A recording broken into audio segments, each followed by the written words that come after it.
Salam pemirsa CBN semua, kembali lagi bertemu dengan pembahasan buku Jangan Kita Melupakan Sejarah. Baik, buku ini menceritakan bahwa kita tidak perlu takut akan masa depan kecuali kita melupakan jalan yang Tuhan telah tuntun dan ajarannya dalam sejarah masa lalu kita. Bacaan kita kali ini judulnya adalah Wajah Afrika Amerika di antara penganut Millerisme. Ayat intinya terambil dalam Lukas 4 ayat 18 dan 19. Roh Tuhan ada padaku. Oleh sebab itu, ia telah mengurapi aku untuk menyampaikan kabar baik kepada orang-orang miskin, untuk memberitahukan pembebasan kepada orang-orang tawanan, untuk membebaskan orang-orang yang tertindas. Millerisme sebagian besar merupakan gerakan di antara sesama orang kulit putih bagian utara pada saat sebagian besar orang kulit hitam masih tinggal di selatan. Namun kami menemukan bukti yang konsisten bahwa orang Afrika Amerika menghadiri kebaktian Advent dan pertemuan perkemahan. Pada pertengahan tahun 1843, tanggung jawab untuk bekerja secara agresif di antara penduduk kulit gelap menjadi lebih jelas bagi para pemimpin pengikut Miller. Dengan itu, Charles Pitt mengajukan usulan yang diterima pada pertemuan besar di bulan Mei untuk mengumpulkan sumbangan dana bagi seorang buruh untuk pergi ke antara saudara-saudaranya yang memiliki warna kulit yang sama. Keesokan harinya, para peserta mengumpulkan dana untuk memungkinkan John W. Lewis, seorang pengkhotbah kulit gelap yang sangat dihormati, untuk bekerja penuh waktu di antara saudara-saudara kita yang sangat terabaikan, yang memiliki kedekatan hubungan dengannya. Baik, ini cerita menceritakan bagaimana sejarah yang sangat luar biasa untuk kita menjalankan akan perkenalan akan kebenaran itu kepada semua orang. Di mana dikatakan di sini bahwa wajah Afrika dan Amerika di antara penganut Millerisme ini yang berusaha untuk membawa kebenaran itu supaya semua orang tahu. Dikatakan di sini bahwa roh Tuhan ada padaku, atau roh Tuhan ada pada orang-orang percaya, orang-orang yang mau untuk memberitahukan kebenaran, sehingga Tuhan mengurapi mereka dan Tuhan mau untuk mereka menyampaikan kabar baik itu kepada orang-orang miskin, membebaskan orang-orang tawanan, dan juga membebaskan orang-orang yang sedang tertindas. Kalau kita lihat di sini mungkin tidak masuk akal, karena di dalam bacaan ini dikatakan bahwa pada saat kita diurapi, kita harus pergi menyampaikan kepada orang miskin, kita harus beritakan pembebasan kepada orang tawanan, dan juga untuk membebaskan orang-orang yang tertindas. Kalau kita pikir secara manusiawi, maka ini tidak bisa untuk dilakukan. Tetapi cara Tuhan sangat luar biasa. Tuhan mau untuk kita bisa mempraktekkan apa yang Dia katakan itu, sehingga Dia memilih kita untuk kita sebagai umat percaya. Kita bisa menjadi terang itu kepada orang-orang yang sedang membutuhkan pertolongan, seperti orang-orang miskin, orang-orang yang ditawan, dan juga orang-orang yang sedang tertindas ini. Tuhan membawa kita ke sana untuk kita bisa menjadi penolong mereka. Dikatakan di sini juga Millerisme ini merupakan gerakan antara orang kulit putih dan juga orang kulit hitam. Dikatakan di sini bahwa ini adalah satu pergerakan yang dibuat untuk semua orang bisa mengenal akan kebenaran, sehingga pada saat mereka diberikan kesempatan untuk menjadi saksi Tuhan, mereka mau untuk membuktikan bahwa mereka lah orang-orang yang dipercaya dalam sejarah untuk memberitahukan kebenaran itu. Dikatakan di sini bahwa namun kami menemukan bahwa bukti yang konsisten bahwa orang Afrika Amerika menghadiri kebaktian Advent dan pertemuan perkemahan. Jadi pada saat mereka melihat bahwa orang-orang yang ingin untuk memberitahukan kebenaran ini, mereka ditemukan memiliki bukti yang konsisten untuk bisa menjalani akan misi tersebut, sehingga dikatakan di sini bahwa pertengahan tahun 1843 ini tanggung jawab untuk bekerja secara agresif penduduk kulit gelap menjadi lebih jelas bagi para pemimpin pengikut Miller. Kenapa dikatakan di sini bahwa karena banyak sekali orang-orang yang tidak mau untuk menerima orang yang berbeda kulit, sehingga pada saat kita lihat di sini bahwa kenapa sangat agresif, karena banyak sekali orang-orang yang mau untuk sesama kulit yang bisa untuk dilayani. Karena kita lihat di sini bahwa pelajaran-pelajaran ini seringkali membawa kita kepada rasisme. Dikatakan bahwa orang yang kita lihat berbeda kulit dengan kita, kita tidak mau terima akan pelajarannya. Tetapi sebenarnya pelajaran yang disampaikan adalah pelajaran yang sama yang mau untuk kita ikuti.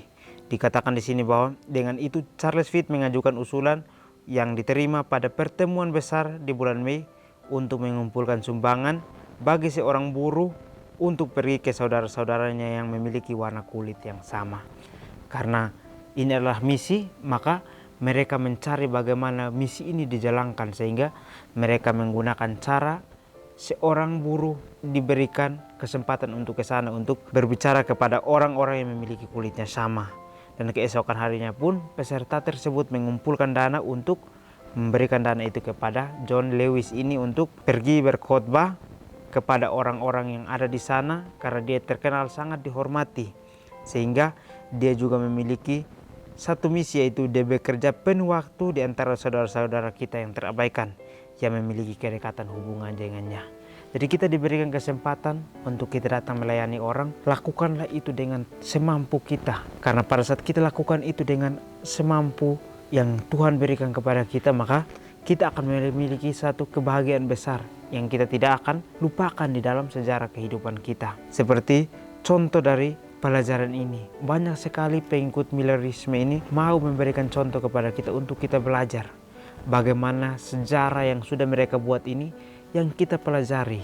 Kenapa kita tidak mau untuk mengambil sisi baiknya, untuk kita juga menjadi orang yang mau untuk mempelajari akan sejarah itu dan membawa itu untuk kita bisa mengenal akan tuntunan Tuhan itu. Pada Februari 1844, Himes dapat melaporkan bahwa banyak orang kulit gelap telah menerima doktrin tersebut di Philadelphia. Salah satu pendeta mereka yang efisien telah menerima doktrin tersebut seutuhnya dan bersedia mengabdikan diri sepenuhnya untuk mewartakannya.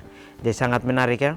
Kalau kita lihat di sini, satu laporan sangat menarik, dikatakan bahwa pada saat di Philadelphia ini banyak orang kulit hitam yang sudah menerima akan doktrinnya Tuhan. Salah satunya itu ya pendeta yang paling efisien telah menerima doktrin itu sepenuhnya, dan dia bersedia untuk mengabdikan dirinya serta mewartakan akan kebenaran itu. Pada saat kita mendengarkan pekabaran firman Tuhan, kita mau untuk menjadi orang yang bisa membawa kabar itu kepada semua orang, sehingga kita bisa belajar dengan sungguh-sungguh untuk memiliki komitmen. Seorang yang mau untuk melayani Tuhan berarti dia harus memiliki komitmen penuh. Pada saat Tuhan memberikan hikmat itu, dia harus menjalani hikmat itu dengan penuh kesungguh-sungguhan. Karena hikmat itu adalah hikmat yang datang dari Tuhan, maka dia harus lakukan dengan semampu yang Tuhan akan berikan kepadanya. Tuhan tidak pernah menguji kita melebihi batas kehidupan kita sehari-hari, tetapi dia memampukan kita untuk kita bisa bekerja dengan semaksimal mungkin. Dosen berkulit gelap lain yang menyampaikan pekabaran Advent adalah William E. Foy, yang mendapat beberapa penglihatan sejak tanggal 1842. Penglihatan-penglihatan itu menuntunnya pada keyakinan akan kedatangan Yesus yang segera. Meskipun seperti yang ia katakan, saya menentang doktrin tentang kedatangan Yesus yang sudah dekat sebelum menerima penglihatan-penglihatan itu. Selain keyakinan akan kedatangan Yesus yang segera, Foy menuliskan bahwa tugas untuk menyatakan hal-hal yang telah ditunjukkan kepada saya untuk sesama manusia dan memperingatkan mereka agar lari dari murka Tuhan yang akan datang sangat membebani pikiran saya. Baik, cerita dari William Foy ini sangat menarik, di mana pada tanggal 18 Januari 1842 ini dia sudah memiliki penglihatan yang menuntunnya untuk bisa yakin bahwa Tuhan akan datang segera, dan segera dia harus mengatakannya. Tetapi apa yang dia lakukan di sini, dia menentang akan doktrin tersebut bahwa Yesus akan datang segera dalam waktu yang dekat. Tetapi apa yang dilihat, perjalanan kehidupannya, dia mulai menjalani itu, dia mulai yakin dengan kedatangan Yesus yang akan segera ini, sehingga dia percaya akan doktrin itu. Dan apa yang pada saat dia percaya, dia menuliskan bahwa tugas untuk menyatakannya telah ditunjukkan kepada saya untuk sesama manusia, memperingatkan mereka agar lari dari murka Tuhan yang akan datang sangat membebani pikiran saya. Jadi Tuhan sudah memberikan dia penglihatan itu untuk dia ketahui bahwa dia harus mengingatkan kepada sesama-sesamanya untuk berbalik, melakukan yang baik, melakukan yang benar, karena Tuhan sedang menghakimi kita.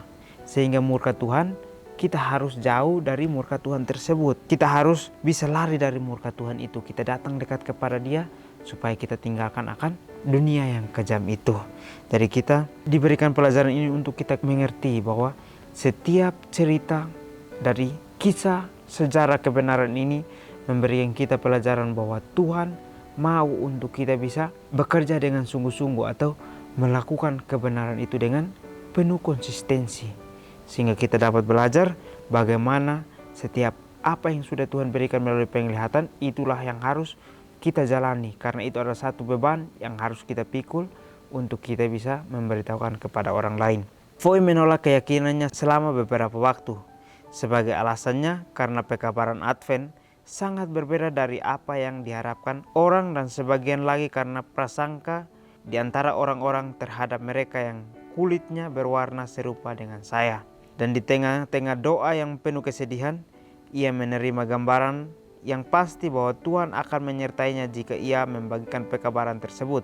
Sebagai hasilnya, ia mulai mengabarkan iman barunya. Baik, kita lihat di sini ya. Dia sempat memiliki kesempatan untuk menolak beberapa waktu yang lalu. Tetapi Roh Kudus itu terus datang untuk mengingatkan kepada dia. Untuk mengingatkan bahwa penglihatan yang diberikan sangat penting untuk bisa menyelamatkan orang lain. Sehingga dia juga memiliki kesempatan untuk berpikir bahwa keyakinan yang diberikan ini adalah sebagai alasan pekabaran Advent yang sangat berbeda dengan yang diharapkan orang. Dan juga sebagian lagi karena prasangka di antara orang-orang yang mereka kulitnya berwarna serupa dengan saya. Jadi memiliki dua arti yang sangat berbeda. Dikatakan di sini bahwa dia menolak karena ini adalah pekabaran Advent dan juga karena yang diharapkan orang itu sangat berbeda dari kehidupannya meskipun dia harus bisa untuk menjalaninya. Jadi kesempatan-kesempatan inilah yang Tuhan mau ingatkan kepada kita. Kita seringkali menolak akan kebenaran Tuhan, tetapi Tuhan terus mengingatkan kepada kita bahwa kesempatan ini adalah kesempatan yang terbaik yang ingin untuk kita lakukan. Sehingga Tuhan tidak pernah meninggalkan kita untuk mengingatkan. Tuhan mau untuk kita selamat sehingga Dia mau untuk kita bisa berubah. Sehingga di tengah-tengah doa orang yang penuh sedih itu, ia menerima gambaran yang pasti bahwa Tuhan menyertainya jika ia membagikan pekabaran tersebut. Sebagai hasilnya, ia mengabarkan iman barunya. Karena dia memiliki penglihatan dan dia mendoakan penglihatan itu sehingga dia percaya bahwa Tuhan akan menyertainya untuk bisa menyelamatkan orang-orang yang berada dalam kegelapan. Sehingga dia menjalaninya dan dia percaya dengan iman barunya bahwa Tuhan akan menyertai dia. Kabar pengharapan Advent selalu bersemi di hati yang terbuka di antara mereka yang tertindas di dunia ini. Tidak peduli apapun ras atau budaya mereka. Mereka yang telah membangun kerajaan mereka di bumi ini adalah mereka yang telah mengeraskan hati terhadap pekabaran tersebut. Yang perlu kita ingat adalah bahwa semua penduduk dunia berada di bawah jajahan dosa dan perlu dibebaskan oleh Dia yang datang untuk membebaskan para tawanan. Pengharapan Advent adalah impian kebebasan bagi setiap orang untuk selamanya. Baik, di akhir pelajaran saya mengingat cerita ini sangat tersentuh karena ini cerita sama dengan halnya saya. Pada saat saya masuk di sekolah Advent, saya percaya bahwa saya tidak akan bisa untuk menerima akan gereja lain di dalam kehidupan saya. Sehingga saya diberikan pelajaran-pelajaran Advent pun saya tidak mau untuk menerimanya. Tetapi apa yang saya rasakan, Tuhan terus menegur saya, Tuhan terus mengingatkan kepada saya bahwa ini adalah pelajaran yang benar, iman yang benar, maka itu saya harus bisa untuk menerimanya. Seperti banyak sekali pengharapan dari orang-orang Advent. Dikatakan di sini bahwa mereka membangun kerajaan di dunia ini, di bumi ini adalah mereka yang telah mengeraskan hati terhadap pekabaran itu. Orang yang mengeraskan hatinya berarti orang yang lama-kelamaan akan memudar keras hatinya dan akan menjadi orang yang mau untuk mengikuti Tuhan. Kita lihat pekerjaan Tuhan sangat luar biasa. Kita tidak mau untuk menjalani sesuatu hal yang benar, tetapi Tuhan mau untuk mengingatkan kita untuk kita kembali kepada yang benar. Dengan pelajaran ini kita dapat belajar bahwa sejarah kebenaran ini membawa kita untuk kita belajar bahwa Tuhan sudah memberikan kita kesempatan. Marilah kita menggunakan kesempatan itu untuk bisa menjadi penolong buat orang yang sedang berada dalam kesedihan, berada dalam kekecewaan, atau sedang ditindas, ditawan, dan juga sedang berada dalam kemiskinan yang perlu untuk kita tolong. Jadi mungkin ini saja pelajaran dapat saya bahas. Kiranya kita bertemu lagi di pertemuan selanjutnya. Kiranya Tuhan Yesus memberkati kita semua.